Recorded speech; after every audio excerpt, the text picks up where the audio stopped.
All right, everyone, let's jump into some Canadian history Oh, today. oh yeah. We're going to be exploring how Confederation expanded, beyond those original four provinces that we always hear about. Right. We've got a whole bunch of sources for this one textbook, excerpts, some lesson transcripts, study guides, Oh, wow. even some YouTube lectures all about this era of nation building in Canada. Oh, cool. So get ready for gold rushes, a lot of political maneuvering, Yeah. and even the story of Catherine Schubert, who took on a very, very dangerous journey to British Columbia. Oh, It's wow. all connected. You know what I think is really interesting about all this? Yeah. Is that we're not just reciting facts here. Right. We're really trying to understand how those facts fit together to give us a bigger picture. Yeah. Think about it. If you woke up one morning with no memory, Oh, gosh. you'd have no idea who you are, how you got there. Right. It's kind of like approaching the present without knowing the past. Mm-hmm. It helps us understand not just what happened, but why things are the way they are. That's a great analogy. Thanks. Okay, so let's start with British Columbia joining Confederation back in 1871. Okay. Our sources kind of paint this picture of this gold rush excitement Yeah. with people flocking to the Fraser River, hoping to strike it rich. Hmm. But then the gold kind of started to dwindle. Right. And BC found itself in a bit of a tough spot economically. Yeah, it seems like that economic hardship really pushed them towards Confederation. Makes sense. One of the sources we have actually quotes Joseph Trutch, Okay. who was a prominent figure at the time. He said, "I would prefer the flag and institutions of the United States with prosperity to remaining as we are, with no prospect of succeeding as a British colony." Wow. So you can see how pragmatic they were about it. Yeah. Prosperity was the goal no matter which flag they were under. So it sounds like they were looking for some kind of lifeline. Yeah, exactly. But I imagine they weren't just going to join Canada without any guarantees, right? Mhm. Oh, you're absolutely right. They knew Canada was really eager to secure that Pacific coastline, especially with the U.S. expanding westward. Yeah, of course. So BC, they negotiated some pretty significant concessions. Like what? Well, they wanted their debts paid off, a yearly payment from the Canadian government, Oh, wow. and a road connecting them to the rest of Canada. So, like you said, a lifeline. Wow, so they really drove a hard bargain. They did, and Canada, they agreed to all of it. Really? They even promised to build a transcontinental railway within 10 years. That's huge. Huge undertaking, but it was the deal maker for BC. Wow. And you know what? It's amazing to think how this decision still impacts us today. Yeah, how so? Well, the arrival of that railway totally transformed this little sawmill village called Granville, Okay. which was later nicknamed Gastown, into the bustling metropolis that we now know as Vancouver. It's crazy how those early decisions about infrastructure can just completely shape the development of a city. Yeah, it really is. Speaking of choices, let's move over to Prince Edward Island and their decision to join Confederation in 1873. Okay. Our sources note that PEI initially rejected the idea back in 1867. Yeah, they do. So what were they hoping to achieve by holding out? Well, they were facing this unique challenge Oh. called the land question, The land question. where a huge chunk of the island was actually owned by British landlords who didn't even live there. Oh, wow. So absentee landlord. Exactly. Imagine having to pay rent to someone who lives across the ocean and has never even set foot on your land. Oh, I can see why they'd be frustrated. And, joining Confederation meant that Canada would buy back that land, Oh, okay. offering a solution to this problem. So it was a chance to regain control over their own land. Yeah, exactly. Makes sense. Were there any other factors at play too? There were. Okay. Our sources mentioned a railway project. Right. The railway. So PEI wanted to build a railway, but it was a massive financial burden for such a small colony. And joining Confederation meant getting help from the Canadian government for this project. Ah, so that was a big incentive. It was. And, some people saw it as a way to pressure PEI into joining, Right. while others genuinely believed that there would be economic benefits. Right. One of our sources quotes Benjamin Davies, Okay. who argued that Confederation is, in my opinion, the object sought and not the prosperity of the island. So it sounds like there were some mixed feelings about the railway and whether it was truly in PEI's best interest.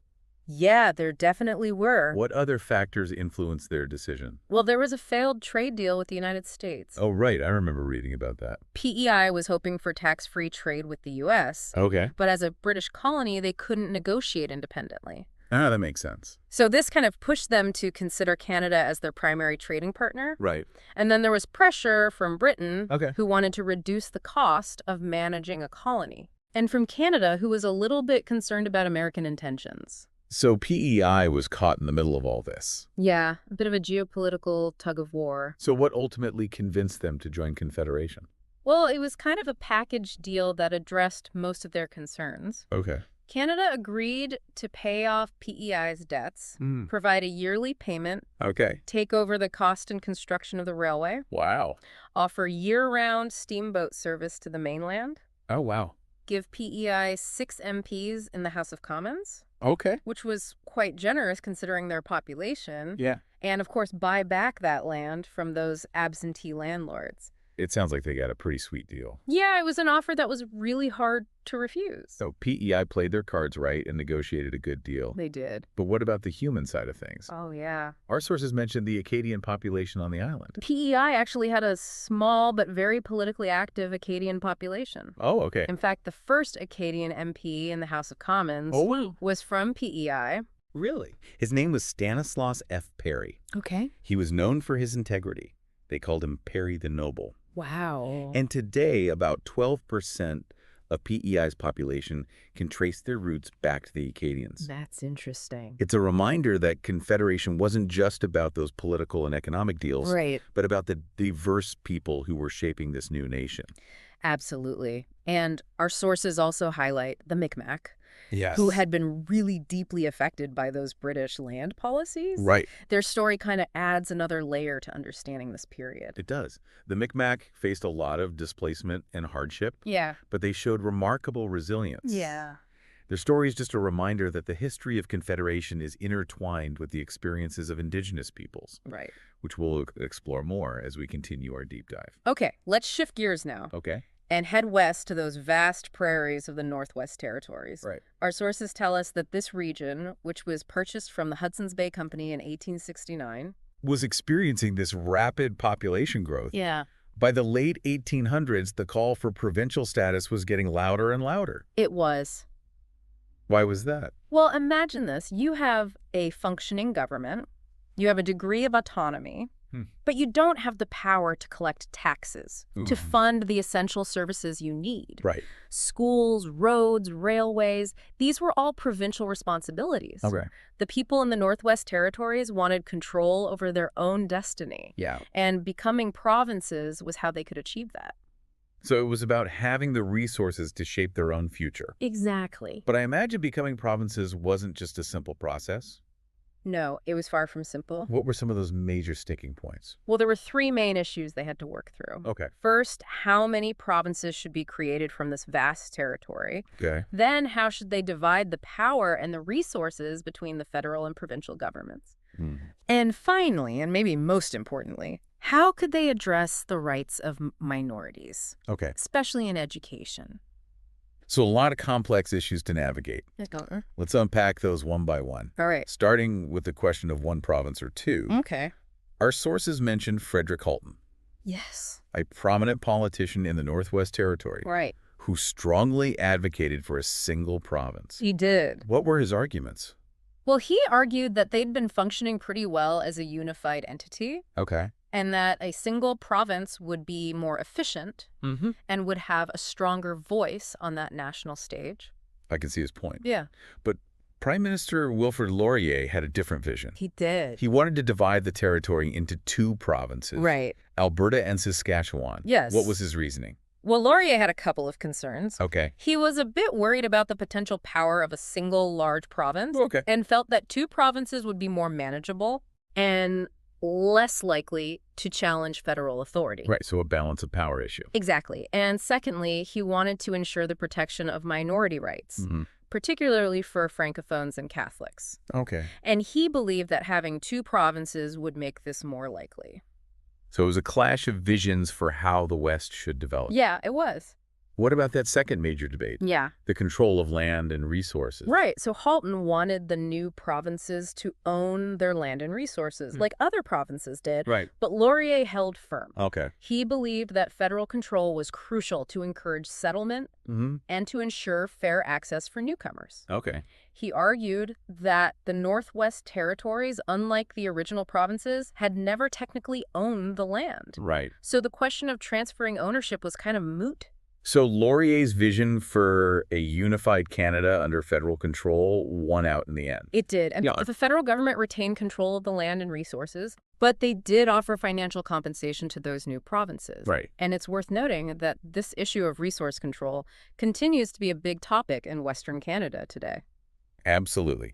Now let's dive into that third major debate, minority rights in education. All right. This seems like it was a point of tension in the Northwest Territories for quite some time. Yeah, absolutely. Remember, the early schools in the region were primarily Catholic and Francophone, Okay. reflecting those first settlers. Hmm. And the Northwest Territories Act of 1875 allowed for separate schools for Catholics Okay.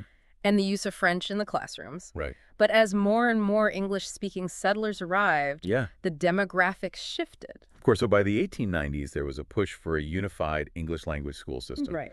But that meant Francophones were now a minority. Exactly. What happened next? Well, in 1892, the territorial government passed Ordinance #29, Okay. which made English the primary language of instruction. Wow, so imagine being a Francophone student, and suddenly you're being taught in a language you barely understand. Exactly. It was a major blow to the Francophone community. Yeah. And they turned to Laurier, hoping he would uphold their constitutional rights to Catholic Francophone education. So Laurier was in a tough spot, He was. trying to balance provincial autonomy with the protection of minority rights. Right. What did his compromise look like? Well, in the Alberta Act, he guaranteed the right to separate schools, Okay. but with English as the primary language of instruction, French was only allowed for a limited time each day. Okay. It was a concession, but not a complete victory for Francophone rights. Right. And some in the Francophone community felt betrayed, Yeah, I can see why. seeing it as a sign that Canada outside of Quebec was moving towards a single English-based national identity. It's fascinating to see how these debates about language and education were so intertwined with the broader questions of national identity and unity. Yeah, it really is. But let's not forget about the lighter side of things. Okay. The story of how Alberta and Saskatchewan actually chose their capital cities. Oh, yeah. In Saskatchewan, it was pretty clear Regina, Right. already the capital of the Northwest Territories. Yeah. But in Alberta, there was this heated competition Oh. between Calgary and Edmonton. Well, wow. Both cities had similar populations, railway access, economic importance. So how did they break the deadlock? Did they flip a coin? It came down to Prime Minister Laurier, Okay. and he chose Edmonton. Edmonton. Some people believe this was a reward for Edmonton's support of the Liberal Party in the 1904 election, Interesting. while Calgary had backed the Conservatives. So a little political maneuvering there. Maybe either way, it definitely fueled that rivalry between the two cities. Yeah, which is still going strong today. It is. You just look at any Calgary Flames versus Edmonton Oilers game, and you'll see what I mean. Exactly. So we've got politics, economics, and even some civic pride, Yeah. all playing out as Alberta and Saskatchewan became provinces. Right. But let's not forget about the impact of all this on the First Nations and Métis people, Yes. who called these lands home long before European settlers arrived. Absolutely. You're right. The creation of Alberta and Saskatchewan Mm-hmm. led to numerous treaties that forced First Nations people onto reserves, Yeah. often under duress. Right. And it marked this intensification of the federal government's assimilation policy, Okay. which aimed to absorb Indigenous peoples into mainstream Canadian society. Right. Residential schools played a tragic role in this effort, Yeah. causing lasting harm to Indigenous cultures and communities. Absolutely. But despite these pressures, First Nations and Métis people resisted assimilation Mm-hmm. and fought to preserve their identities. It's a vital part of the story, and we'll definitely delve deeper into the experiences of Indigenous communities Yes. as we continue to explore how Confederation expanded. Okay. But for now, I think it's time for us to take a short break. When we come back, we'll head east again to explore Newfoundland and Labrador joining Confederation. Sounds good. See you in a bit. Okay. Hashtag TTS, the deep dive episode 2025-01-10, part 2 of 3. Okay, so we're shifting our focus now eastward to Newfoundland and Labrador. Right. And they actually chose not to join Confederation back in 1867. Oh, really? Yeah, they opted to remain a British colony. Interesting. So why was that? Well, our sources suggest they had these strong ties to Britain Okay. and a pretty thriving economy based on natural resources, like fish, wood, and minerals. So they were doing all right on their own. It seemed that way. So what changed? Well, the Great Depression hit Newfoundland really hard. Yeah, the 1930s. Exactly. Those industries were devastated by the global economic collapse, Right. and the colony found itself on the verge of bankruptcy. Oh, wow. They couldn't even pay their debts. So it was a situation they couldn't handle independently. No, they couldn't, and Britain was actually forced to step in. Really? Yeah, they replaced Newfoundland's elected government. With a commission appointed by the British Crown. So not quite Confederation, Okay. but still a pretty big intervention. It was a sign of how dire the situation was. It Yeah. wasn't until World War II, with that influx of military spending from Canada and the U.S., that Newfoundland's economy started to recover. Okay, so I can see how wartime prosperity might have shifted their perspective a bit. Right. But as the war ended, what were their options? Did they consider just staying a colony? Well, the debate about their future reignited, Of course. and those who were in favor of joining Canada Yeah. highlighted all the benefits of those social programs like unemployment insurance, healthcare, old age pensions. Right after the hardship of the Depression, those safety nets must have seemed very appealing. Yeah, and there was also the promise of a more stable economy integrated into the growing Canadian market. Right, it makes sense. Were there people who opposed joining, though? Oh, absolutely. There were those who really wanted to hold on to that idea of self-reliance. Okay. They worried about losing their unique identity and their ties to Britain. And they argued that Canada couldn't really solve their fundamental problem, Which was? finding markets for their resources. So it was a complex decision with valid arguments on both sides. Very complex. How did they finally make a choice? This time, the people of Newfoundland would actually have their say. Oh, wow, a referendum. Exactly, a direct vote on their future. And what was the outcome? Well, the first referendum held in June of 1948 didn't actually produce a clear result. Really? Yeah, it was too close to call. Wow. They held a second referendum in July. Okay. And that time, the outcome was decisive. 52.3% voted to join Canada. So after decades of debate, it all came down to a handful of votes. It did. Must have been a pretty intense time. Yeah, and then on March 31st, 1949, Newfoundland and Labrador officially became the 10th province of Canada. The 10th province. That's amazing. It's interesting to note that for a long time it was simply known as Newfoundland. Right. But in 2001, the province's name was officially changed in the Constitution Okay. to reflect the integral role of Labrador. So even names can tell a story about evolving identities. Exactly. It's all connected going back to those campaigns, though. Yeah. Our sources mention that those who were advocating for Confederation used some pretty powerful rhetoric. They really appeal to the needs and aspirations of everyday people. Like what? Well, they promised mothers that no child would go hungry, veterans, that they would be well cared for workers, that they would have job security and better wages. It sounds like they tapped into those anxieties people were feeling after the Depression and the war. Definitely. But beyond the promises, what were the actual consequences of Confederation for Newfoundland and Labrador? Well, in the short term, there were some definite benefits. Okay. People got access to those social programs. Yeah. And the economic boom of the 1950s really boosted the province's fortunes. Okay. Joey Smallwood, Newfoundland's first premier, Yeah. spearheaded this wave of development. Yeah. He brought electricity to rural areas, expanded those iron mines in Labrador, and oversaw the completion of the Trans-Canada Highway across the province. So it sounds like there was a real sense of optimism and progress in those early years. There was, but those early gains were followed by some new challenges. Oh, what? Well, the fishing industry, which was a cornerstone of their economy, went into decline. Oh, no. Yeah, and the cod fishery eventually collapsed. Wow, that must have been devastating for those communities. It led to a lot of economic hardship and a loss of livelihood for many people. So the consequences of Confederation were really complex. They were a mix of positive and negative outcomes. And we also have to consider the unique situation of the First Nations and Inuit in Newfoundland and Labrador. Yes. Unlike other provinces where these communities were under federal jurisdiction, Okay. Newfoundland actually chose to handle those responsibilities directly, Interesting. providing services like education and healthcare. So how did that work out? Well, the province, lacking experience in this area, struggled to meet the needs of those Indigenous communities. Right. This led to a lot of renewed activism among the Mi'kmaq, Innu, and Métis, Okay.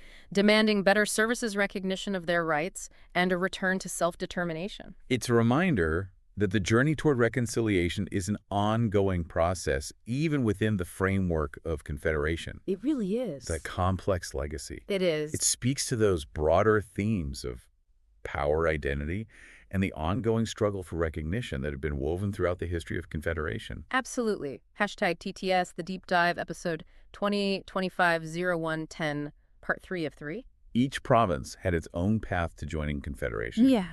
It's like a puzzle with each province adding its own piece to the bigger picture of Canada. Right, and those pieces don't always fit together perfectly. Yeah, we've seen those compromises, tensions, and especially the lasting consequences for Indigenous peoples. It's interesting how those historical decisions still resonate today. Yeah, in what ways? Well, the debates about resource control, minority rights, that balance of power between federal and provincial governments, those issues are still being debated today. It shows that history isn't just about the past. Exactly. It helps us understand the present and the future. Yeah. So for someone listening, why should they care about all these details of Confederation? Well, for one thing, it gives you a deeper appreciation for how Canada became the country it is today, geographically, politically, culturally. Yeah. It's about understanding those complexities, Right. the triumphs and the challenges of building a nation like this. It's also about recognizing the different perspectives and experiences that shape the nation. Absolutely. We've heard from gold prospectors, politicians, First Nations leaders, everyday workers, Right. people who both supported and challenged Confederation. Each voice adds another layer to our understanding of history. Yet it reminds us that history is made up of individual stories, individual choices that had a ripple effect. Exactly. And it makes us think critically about those choices and their consequences. Like, were the compromises fair? Right. How do they impact different groups? It's still relevant as we deal with issues of identity, representation, and reconciliation today. It's like we're still building on that foundation laid by Confederation. Yeah, trying to make a more just and equitable society. As we wrap up this deep dive, is Yeah. there anything else you want to add?